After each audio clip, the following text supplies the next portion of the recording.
ku socoto qaybta maamulka maaliyadda dawladda hoose xamar iyo maamulka gobolka Banaadir ku socoto waaxda caafimaadka dawladda hoose xamar ku socoto taliska ciidanka ilaalada deegaanka xamar ku socoto taliska qaybta guud ee booliska gobolka Banaadir ku socoto gudoomiyaasha degmooyinka gobolka Banaadir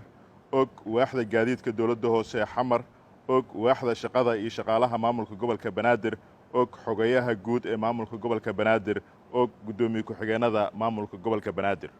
ujeedo hirgelinta go'aanada ganaaxa ku saabsan ee afxirashada COVID-19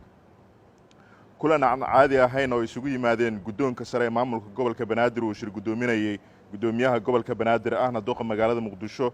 ayaa loogu hadlay xaaladihii ugu dambeeyay ee cudurka dilaaga ah ee COVID-19 iyadoo sidoo kale ay socoto wacyigelinta uu maamulka gobolka Banaadir ka sameynayo 17 degmo ee gobolka Banaadir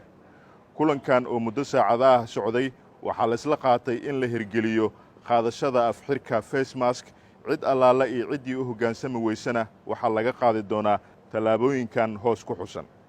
qodobka koowaad ganaax dadka shacabka ee ku dhaqan gobolka Banaadir mar waliba ay ka soo baxayaan guryahooda waxaa la farayaa inay xirtaan afxirka face mask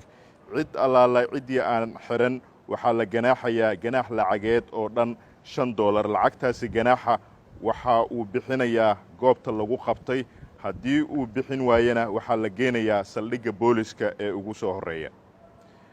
goobaha ganacsiga iyo meheradaha kale ee la sugu yimaado cid allaala iyo ciddii soo gasha afxirasho la'aan waxaa la ganaaxayaa milkiilaha meheradaasi waxaana qofkiiba lagu ganaaxayaa inuu bixiyo lacag dhan $50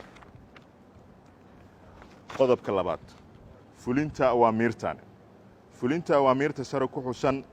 waxaa u xil saaran hay-adaha iyo xafiisyada sare ku xusan waxaana laga doonayaa in ay u fuliyaan awaamiirtaani sida ay tahay qodobka saddexaad dhaqangalka awaamiirtaani fulinta awaamiirtaani waxa uu dhaqangalayaa markii uu saxiixo gudoomiyaha gobolka Banaadir ahna duqa magaalada Muqdisho mudane Cumar Maxamuud Maxamed Cumar Filish waana uu saxiixay maasanadiin